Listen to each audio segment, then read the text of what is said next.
मी काय म्हणतो, बहीण भावाचं नातं आहे ना, हे अतिशय पवित्र नातं आहे, ते ठेवा. त्याच्याबद्दल माझं काही मत नाही आहे. पण गेमचं काय? फक्त नातं दिसतं, तुमचा गेम दिसत नाहीये. तुम्ही स्वतःबद्दल बोलतच नाहीये. राकेश दादा हे, राकेश दादा ते, मला असं जमतं, राकेश दादा पुढे मी आरबी बरोबर आहे, प्लीज राहा, नो प्रॉब्लेम. परंतु जर ते रिलेशनशिप तुमच्या गेम मध्ये अडथळा आणत असेल, तुमचा जर गेम दिसत नसेल, तर ते प्रॉब्लेम आहे. ते तुम्हाला दिसलं पाहिजे. Big boss Marathi season 6. भाऊच्या धक्क्याच्या दिवशी खूप लोकांना भेटला रियालिटी चेक.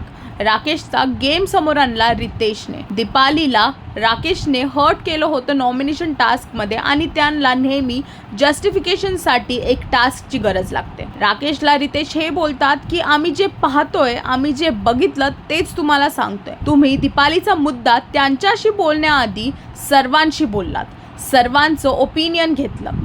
आणि त्यानंतर रितेश दीपालीला हे पण बोलले की तुम्हाला ह्याच नॉमिनेशन टास्कमध्ये एक रियालिटी चेक भेटला. सागरला सुद्धा ह्याच नॉमिनेशन टास्कमध्ये एक रियालिटी चेक भेटला असं रितेशचं म्हणणं आहे. त्याच वेळी रितेश असं पण म्हणले की विशालने सागरला टोळी जॉईन करण्याचा संदेश पाठवला, एक इशाऱ्याने.